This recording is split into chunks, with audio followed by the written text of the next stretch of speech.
In 2008, California voters approved a bullet train that would zip passengers from Los Angeles to San Francisco in under 3 hours for $33 billion. Almost 2 decades later, there's still not a single mile of high-speed track in operation, and the price tag has climbed well past $200 billion. So today we're looking at the rise and fall of California high-speed rail, a $200 billion failure, where the dream started. The idea of a California bullet train didn't begin in 2008. It goes back further than most people realize. Governor Jerry Brown first floated the concept of a high-speed rail line all the way back in 1979. And in 1982, the state legislature actually authorized a $2 billion bullet train between Los Angeles and San Diego, complete with bond financing. That version collapsed under the weight of environmental objections, resistance from Caltrans over private management, and a general lack of economic viability. It was, in hindsight, a small preview of everything that would come later, just with more zeros attached. The idea didn't die, though. In 1996, the state legislature passed the High-Speed Rail Act, formally creating the California High-Speed Rail Authority to study and eventually build a statewide system. For over a decade, the agency researched routes, environmental impacts, and funding mechanisms. Then, in November 2008, in the same election that put Barack Obama in the White House, California voters approved Proposition 1A by a narrow margin of about 53%. The measure authorized just under $10 billion in state bonds to kick off planning and construction of a system that would eventually stretch roughly 800 miles, linking San Diego, Los Angeles, the Central Valley, San Jose, San Francisco, and Sacramento. The pitch to voters was almost aggressively optimistic. A train running at speeds up to 220 miles per hour would carry passengers between downtown Los Angeles and downtown San Francisco in under 3 hours. The whole system was projected to cost around $33 billion, funded by a mix of state bonds, federal grants, and private investment, and it was supposed to become self-sustaining once it opened. Then Governor Arnold Schwarzenegger championed the measure hard, framing it as the kind of ambitious infrastructure project that would put California at the front of the pack globally. Opening day was targeted for 2020. If you're watching this video, you probably already know how that timeline worked out. It's worth sitting with just how confident that original pitch was. Prop 1A's campaign materials didn't hedge. They promised a specific travel time, 2 hours and 40 minutes between downtown Los Angeles and downtown San Francisco, a specific top speed of 220 miles per hour, and a specific price tag that voters could hold officials accountable to. That kind of specificity is great for winning a ballot measure. It's considerably less great when every single one of those numbers turns out to have been wildly optimistic, and there's a decade-plus paper trail proving exactly what was promised versus what actually happened. The first cracks. Federal stimulus dollars arrived in 2010 under the American Recovery and Reinvestment Act, giving the project its first real infusion of outside cash on top of the state bond money. Construction contracts started getting awarded in 2013, and on January 6, 2015, California held an official groundbreaking ceremony in Fresno to mark the start of construction on the first segment of track.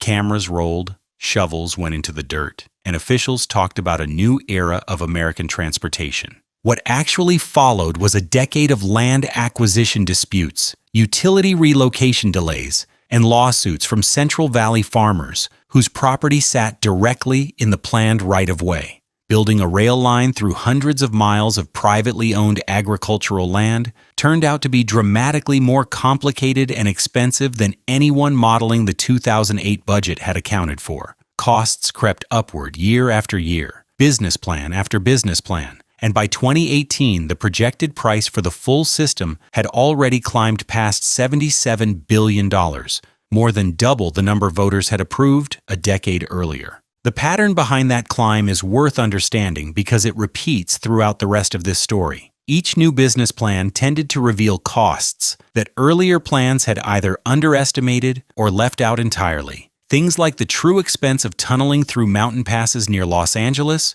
or the price of electrifying and grade-separating track running through populated cities rather than open farmland. Rather than one single catastrophic mistake, the budget grew through a long accumulation of smaller miscalculations, each one individually explainable, that collectively turned a $33 billion promise into something unrecognizable within a decade. Then came 2019, and the moment a lot of Californians consider the real turning point in the project's public reputation. Newsom slams the brakes.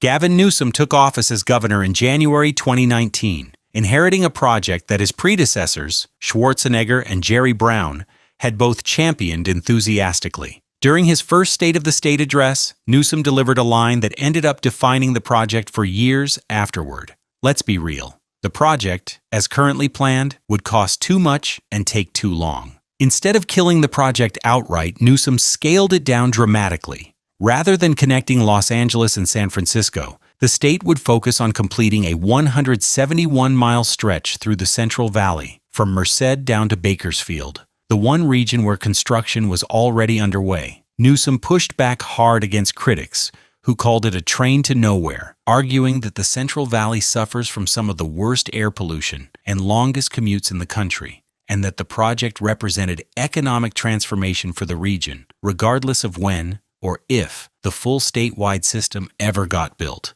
It was a pragmatic pivot in some ways. It was also, functionally, an admission that the original vision voters approved in 2008 wasn't happening anytime soon, if ever. The completion date, originally 2020, had already slipped to 2029, and after Newsom's announcement, it slipped again toward 2033. The budget for even the scaled-back Central Valley segment alone was now estimated between $77 and $98 billion for the full system, a number that would have sounded absurd to the voters who approved Proposition 1 11 years earlier. The auditors start circling. Around this same period, California's own state auditor started publishing reports that read less like bureaucratic documents and more like warning sirens. One audit, released under then-state auditor Elaine Howell, carried a title that didn't leave much room for interpretation: California High-Speed Rail Authority. Its flawed decision-making and poor contract management have contributed to billions in cost overruns and delays in the system's construction. That's not a headline a communications team spins into good news. The audit findings weren't subtle either. Investigators uncovered rail employees, contractors, and consultants with significant conflicts of interest, along with a pattern of decision-making that consistently favored moving forward with construction before design work. Environmental clearances and land acquisition were actually finished. Building first and figuring out the details later is a strategy that occasionally works in software. In heavy rail infrastructure crossing hundreds of miles of farmland, it mostly just generates change orders. As of November 2025, the project had racked up 597 separate change orders, totaling more than $2.3 billion in additional costs, nearly 7% of the entire original 2008 project budget in change orders alone. Around 2019, thousands of pages of public records documenting project spending and internal decisions were also removed from the Rail Authority's website, making it harder for journalists and watchdog groups to track exactly where the money was going without filing formal public records requests. None of this happened because a single villain was secretly sabotaging the project from within, which is worth saying plainly since it's tempting to look for one. It happened because a public agency kept making optimistic assumptions under political pressure to show visible progress year after year to legislators and voters who understandably wanted to see something for their money. Each individually reasonable decision to keep construction moving rather than pause and recalibrate compounded into the mess auditors eventually had to document: the ridership numbers that never held up. Cost overruns get most of the headlines, but the project has a quieter problem sitting right alongside them. Nobody has ever been entirely sure how many people would actually ride the thing. The original 2008 planning documents projected annual ridership somewhere between 65.5 million and 96.5 million passengers by 2030, numbers that outside transportation researchers flagged as questionable almost immediately. A 2011 review commissioned by the state Senate and conducted by researchers at UC Berkeley's Institute of Transportation Studies concluded that the ridership model itself was flawed at key decision points. The study's lead researcher, Samer Madanat, put it plainly, saying the flaws meant it is not possible to predict whether the proposed high-speed rail system will experience healthy profits or severe revenue shortfalls. That warning turned out to be prophetic, except the number only ever moved in one direction, down. By the mid-2020s, the authority had quietly revised its long-term ridership estimate to around 36 million annual passengers by 2060, roughly a third of the original promise made to voters, and slashed projections for the Merced to Bakersfield segment specifically by about two-thirds. The 2026 draft business plan settled on a Phase 1 estimate somewhere between 23.6 and 30.6 million annual riders, a range that outside analysts have continued to describe as difficult to square with the system's actual planned train frequency and station spacing. The stakes here go beyond bragging rights about a projection spreadsheet. Proposition 1A explicitly barred the state from subsidizing operating losses once the system opened, meaning ridership revenue was supposed to cover day-to-day operations on its own. If actual riders never show up in the numbers the authority is currently projecting, the system risks violating the exact language voters approved back in 2008, the same voters who were promised a fully self-sustaining train in the first place. The number keeps climbing. If there's one constant in the story of California high-speed rail, it's that whatever the current cost estimate is, it's wrong. And it's wrong in the same direction every single time. The pattern has repeated so many times that longtime observers of the project can practically predict the next headline. By 2025, U.S. Transportation Secretary Sean Duffy was citing figures around $135 billion for the full project, noting that after roughly 16 years and about $15 billion already spent, the state still hadn't laid a single mile of actual high-speed track. Duffy didn't hold back in his public statements, calling the project a boondoggle and telling reporters it's time for this boondoggle to die. Then, in the authority's own 2026 draft business plan, the numbers took another dramatic jump. Depending on which scenario you look at, estimates for completing just Phase 1 between San Francisco and Los Angeles or Anaheim range from roughly $126 billion, the authority's own preferred optimized figure, all the way up to $231 billion in a broader scenario cited by legislators and reporters. Even taking the lower, authority-endorsed number at face value, that's nearly 4 times the original $33 billion estimate presented to voters in 2008. Using the higher figure, costs have grown more than 700% since the project was first sold to Californians. The authority itself has pushed back on the higher number, with a spokesperson describing the $231 billion figure as an unoptimized, high-end scenario based on outdated design assumptions rather than the agency's actual plan. That distinction matters for people parsing budget documents line by line. For the average taxpayer, though, watching the number shift between only $126 billion and $231 billion, depending on who's doing the math, isn't exactly a confidence-building exercise. What $15 billion actually bought. Here's where the story gets genuinely uncomfortable for anyone who supported the project early on. As of the most recent reporting, California has spent somewhere in the neighborhood of $15 billion on high-speed rail. For context, that's roughly what it costs to build and operate a mid-sized international airport. In exchange, the state has completed dozens of structures, bridges, overpasses, and viaducts across the Central Valley, graded roughly 22 miles of foundational guideway, and built more than 60 miles of what officials call active construction corridor between Merced and Bakersfield. What it has not produced, after more than 2 decades since the authority's creation and more than a decade since the Fresno groundbreaking, is a single mile of usable high-speed track that a passenger can actually ride. Republican Congressman Vince Fong summarized the frustration bluntly during a 60 Minutes appearance, saying, "There are no trains, there's no track laid. It was a complete bait. and switch. Even California's own Transportation Secretary Tox Omishakin has acknowledged the criticism has merit. Speaking to CBS, Omishakin admitted plainly there were mistakes made, adding that some of the project's harshest critics have raised fair points. When the state's own leadership starts agreeing with the people calling the project a disaster, that's usually a sign the disaster label has stuck for good reason. To be fair to the authority, the structures that do exist aren't nothing. Dozens of bridges, viaducts, and overpasses now stand across the Central Valley, engineered to eventually carry trains moving well over 200 miles per hour, which is a genuinely difficult structural engineering problem to solve correctly. The issue was never that the concrete being poured was low quality. The issue is that $15 billion and roughly 16 years bought a scattered collection of standalone structures rather than a connected, operating railway that anyone can actually board. Losing Washington.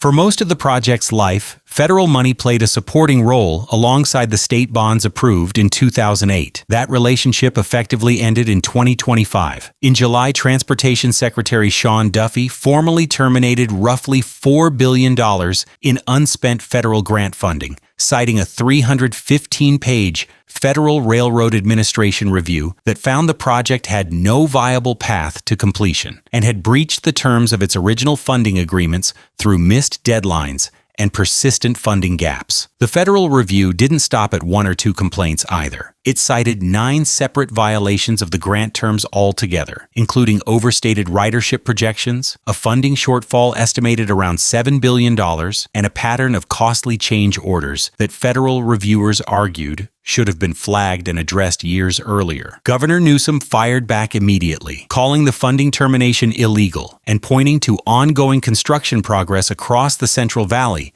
as evidence the project was moving forward in good faith. California sued the federal government to try to restore the money. Then, in December 2025, the state quietly dropped that lawsuit, with an authority spokesperson explaining the decision by saying the federal government simply wasn't proving to be a reliable, constructive, or trustworthy partner going forward. Rather than keep fighting in court, California decided to redirect its energy toward finding private investors instead. Duffy wasn't finished either. The following month, his department pulled an additional $175 million tied to specific side projects, including track extensions, grade separations, and a planned station in Madera. President Trump weighed in directly on social media, writing that the railroad Californians were promised still does not exist and never will, and describing the project as severely overpriced, overregulated, and never delivered. Whatever you think of the political framing, the core facts underneath it, no track, ballooning costs, missed deadlines,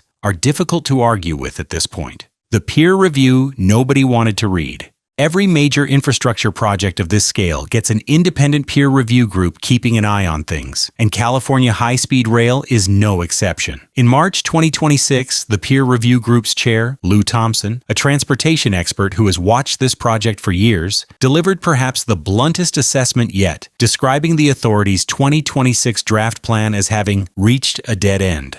Thompson's written critique argued that the project has drifted so far from its original vision through escalating costs, repeated delays, and persistent unfunded budget gaps that it barely resembles the system voters approved in 2008. California's nonpartisan Legislative Analyst's Office echoed similar concerns, noting that the authority has repeatedly and somewhat arbitrarily changed both the scope and the cost estimates of the program over the years, while assuming significant changes in state law that haven't actually happened yet. Even accounting for every optimistic scenario in the authority's own plan, the LAO pointed out, there still isn't a clear, credible funding path to actually finish the thing. Independent policy analysts reviewing the 2026 plan raised a similar concern that got less attention than it probably deserved. A specific segment of track between Tamiami and Gilroy, needed to actually connect the Central Valley system to the Bay Area, was excluded from the plan's headline cost figures entirely and mentioned only in a footnote. Critics argued that leaving out a necessary connector segment from the top-line budget number, whether intentional or not, makes the plan's already enormous price tag look smaller than the true cost of a genuinely connected system would actually be. Where the politics stand now. By early 2026, patience among California lawmakers had visibly worn thin, even among some who had supported the project for years. State Senator Tony Strickland, vice chair of the Senate Transportation Committee, didn't mince words at a press conference telling reporters this is a project that will never be built. He went further in a separate interview, calling it the most wasteful government project in probably world history. That kind of language is no longer confined to Republican critics who opposed the project from day one. With California facing its own multi-year budget deficit, lawmakers across the political spectrum have started asking harder questions about whether continuing to fund high-speed rail is defensible next to cuts happening in other parts of the state budget. Several candidates in the upcoming governor's race have staked out clear positions. Republican contenders Steve Hilton and Chad Bianco have both said outright they would kill the project if elected. Democratic candidates have generally stopped short of calling for cancellation, but notably, none of the leading candidates has offered a confident, detailed plan for how the project actually gets finished either. Meanwhile, there have been reports that state legislators have moved to reduce public transparency around the project's records and spending disclosures, a development that critics argue will only make it easier for costs to keep climbing quietly out of public view. Representative Kiley went a step further, sending a formal letter requesting an FBI investigation into the project's cost overruns, framing nearly 2 decades of ballooning budgets as something that warranted federal scrutiny beyond just auditors and legislative committees. The irony that hangs over all of this is that Republicans and Democrats in California rarely agree on much of anything, yet the high-speed rail project has managed to unite a surprisingly wide coalition of critics. From fiscal conservatives who never liked government-funded infrastructure spending in the first place, to Central Valley residents frustrated by construction disruption in their own neighborhoods, to good government transparency advocates who simply want a straight answer about where $15 billion went. When a single infrastructure project manages to frustrate that many different constituencies simultaneously, it tends to say more about the execution than about any one political ideology. The fight over Central Valley land. Part of what made the first decade of construction so slow gets lost in the budget spreadsheets. The project runs directly through land that people were already using. Building 171 miles of elevated rail structure and at-grade track through the Central Valley meant negotiating with hundreds of individual farmers, ranchers, and small property owners, many of whom had worked the same land for generations and had no interest in selling a strip of it to the state, no matter how the compensation was structured. Some of those negotiations turned into extended legal fights, with property owners arguing the authorities' initial offers didn't reflect fair market value, or that the proposed routing would cut productive farmland into awkward, difficult-to-work parcels on either side of the new track. Utility companies added another layer of delay, since relocating gas lines, water infrastructure, and electrical systems ahead of construction required its own permitting and negotiation process, often with several different agencies involved on a single short stretch of route. None of this was unpredictable in the abstract. Anyone who has worked on American infrastructure projects knows land acquisition is slow, but the original 2008 budget and 2020 completion date simply didn't build in nearly enough time or money to account for how slow. And by the time the authority adjusted its assumptions, the cost overruns were already baked into the project's public reputation. Why building a train turned out to be this hard?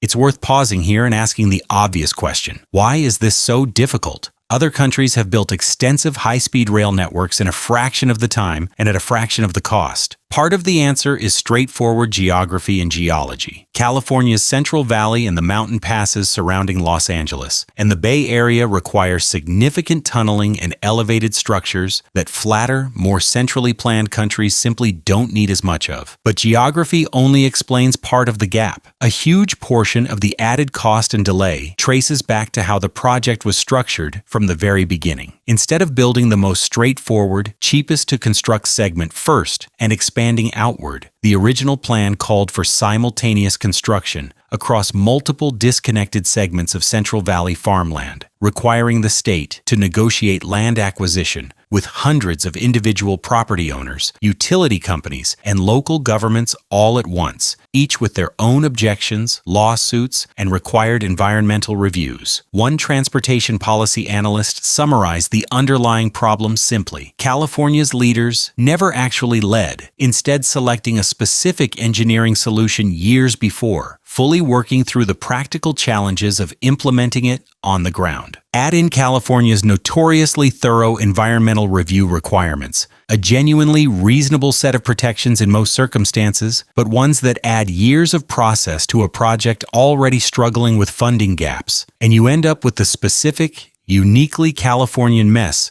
we've been describing throughout this video. The international comparison makes the gap even more striking. Japan opened its first Shinkansen line, roughly 320 miles connecting Tokyo and Osaka, in 1964. In about 5 years of construction, China built more than 23,000 miles of high-speed rail across the entire country in roughly the same span of time California has spent failing to finish 171 miles through the Central Valley. Spain and France have both built extensive networks at a fraction of the per-mile cost California is currently projecting. None of those countries are identical to California in terms of land use law, labor costs, or political structure, so the comparison isn't perfectly apples to apples. But the sheer size of the gap, decades versus years, hundreds of billions versus tens of billions, is difficult to explain away purely through geography. What happens next? As of the most recent business plan, the authority still hopes to complete the initial Merced to Bakersfield segment by 2032, with actual passenger operations beginning sometime in 2033, assuming funding gaps get closed along the way. Broader scenarios in the same plan sketch out extensions towards San Francisco by 2039 or 2040.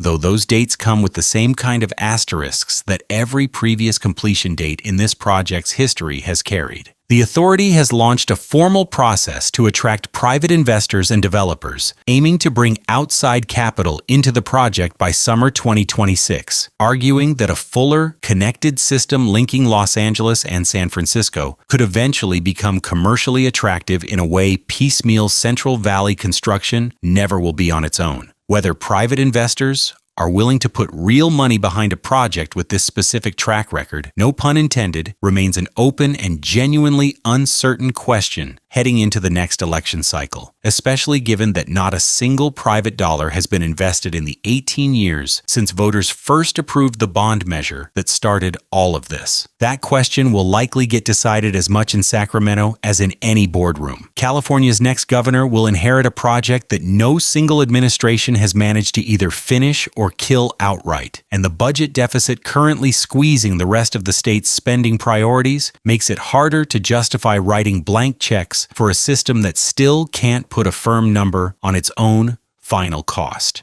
Every governor since Schwarzenegger has faced some version of the same choice: keep funding a project whose price tag keeps climbing, or walk away and accept that billions of dollars already spent produced nothing anyone can ride. So far, every administration has chosen the first option, which is part of why the second option keeps getting more expensive the longer it waits. It's a genuinely difficult position for any elected official to be in, and it's worth acknowledging that walking away entirely carries its own real costs, politically and financially, even if staying the current course clearly hasn't worked either. For now, the honest summary looks like this. Nearly 18 years after voters approved a $33 billion train that would connect Los Angeles and San Francisco in under 3 hours by 2020, California has spent somewhere around $15 billion, built structures across a stretch of the Central Valley that most residents of the state will never personally use, and produced official cost estimates ranging from $126 billion all the way up to $231 billion,